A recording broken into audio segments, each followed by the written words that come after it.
আর পরের যে খবরের দিকে আমরা নজর রাখবো, তৃণমূল পরিষদীয় দলের বৈঠক বাতিল। আরো একবার আপনাদেরকে জানাবো, আজ তৃণমূল পরিষদীয় দলের বৈঠক ছিল এবং সেই বৈঠক বাতিল করা হয়েছে। বিধানসভায় সই জাল কাণ্ডে বিপাকে তৃণমূল, কালীঘাটে তৃণমূল পরিষদীয় দলের বৈঠক ছিল, তবে সেই বৈঠক বাতিল করা হয়েছে।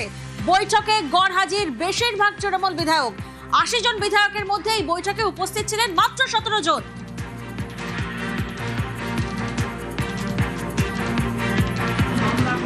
এক হচ্ছে আমাদের একটি বৈঠকের কথা ছিল,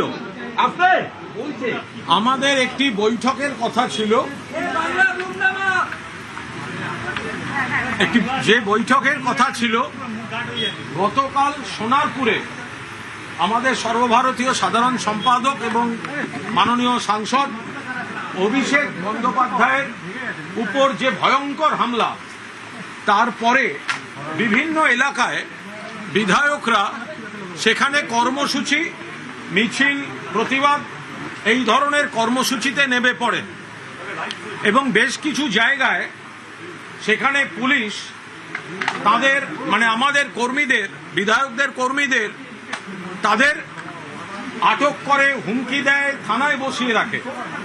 ফলে কাল সন্ধ্যের পর থেকেই আমাদের পরিষদীয় নেতৃত্বের কাছে ফোন আসছিল বিভিন্ন বিধায়কের যে আজকের সভাটি যদি ফর দ্য টাইম বিং স্থগিত রাখা যায়, আমরা দলের সঙ্গে আছি, যেখানে বলবেন সেখানে আছি, কিন্তু এখন এলাকাটায় আমাকে না থাকলে আমি আমাদের কর্মীদের উপর যে হামলা হচ্ছে প্রতিবাদের জন্য আটকেছি, প্লাস কর্মীদের থানা থেকে ছাড়ানো ইত্যাদি এগুলোর জন্য যদি আমাদের কটা দিন টাইম দেওয়া হয়। তো কাল সন্ধ্যে থেকে আমাদের পরিষদীয় নেতৃত্বকে বিধায়করাই অনুরোধ করেছেন, আজ বেলা গড়াতে সেই অনুরোধটা বাড়ে।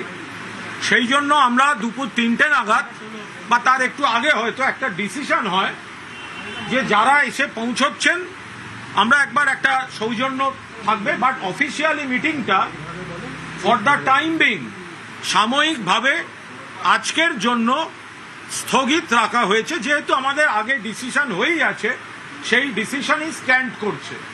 মূলত এটা গতকাল অভিষেক বন্দ্যোপাধ্যায় এবং আজ সকালে কল্যাণ বন্দ্যোপাধ্যায়ের উপর যে হামলা, কাল যেটা হয়েছে, হামলার পর এবার বিভিন্ন এলাকার বিধায়করা তাদের এলাকায় প্রতিবাদ সূচি করেছেন। তারপরে আবার রাত থেকে শুরু হয়েছে যারা সেই প্রতিবাদ কর্মসূচিতে ছিলেন তাদের ওপর ধরপাকড়। আপনারা দেখেছেন প্রাক্তন বিধায়ক অসিত মজুমদারকেও কর্মী সহ অ্যারেস্ট করে নিয়েছে। এগুলো কাল সন্ধ্যে থেকে চলছে, থানায় নিয়ে যাচ্ছে, বসিয়ে রাখছে। ফলে এলাকা থেকে এলাকার বিধায়করা বেরোতেও পারছেন না। তারা কিন্তু সমানে দলীয় নেতৃত্বকে, পরিষদীয় নেতৃত্বকে জানিয়ে গেছেন যে দয়া করে আমরা এখানটা আটকে যাচ্ছি, আমরা দলের সঙ্গে আছি, কিন্তু যদি আজকের দিনটা সাময়িকভাবে স্থগিত রাখা যায়, আর একটা দিন ঠিক হোক। ফলে আমরা 2:30-3টে নাগাদ একটা ঘরোয়া ফোনে আলোচনায় আমরা ঠিক করি যে বিধায়কদের এই বক্তব্যটা একদম যুক্তিসম্মত। ফলে আজকের মিটিংটি ফর দ্য টাইম বিং সাময়িকভাবে স্থগিত এবং পরবর্তী নির্ধারিত যা দিনক্ষণ ঠিক হবে সেটা সকলকে জানিয়ে দেওয়া হবে।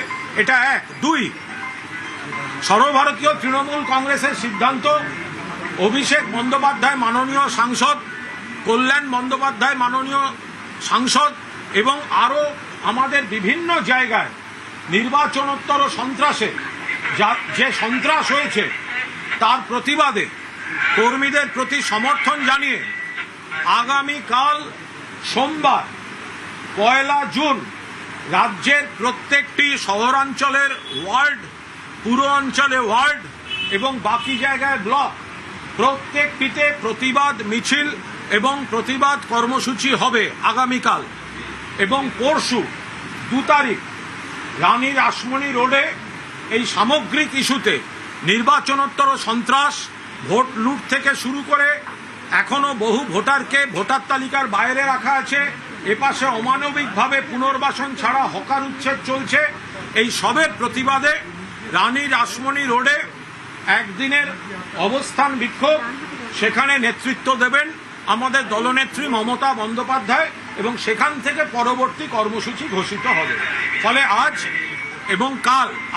এবং কাল আমরা গতকাল রাত থেকেই সব এমএলএকে বলা হচ্ছে তারা তার এলাকায় এই হামলার প্রতিবাদে মিছিল বা আক্রান্ত কর্মীদের পাশে থাকা এলাকায় যা যা করার সেগুলো তারা করতে পারেন এবং পরবর্তী পরিষদীয় দলের বৈঠক, কারণ আমাদের একটা ডিসিশন ঠিক হয়ে আছে, ফলে নতুন করে ডিসিশন নেওয়ার কোনো আমাদের যেহেতু একটা স্ট্যান্ড হয়েই আছে, ফলে ডিসিশনের তো আর প্রশ্ন নেই।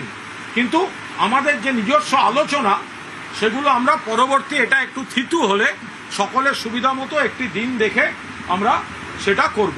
Thank you.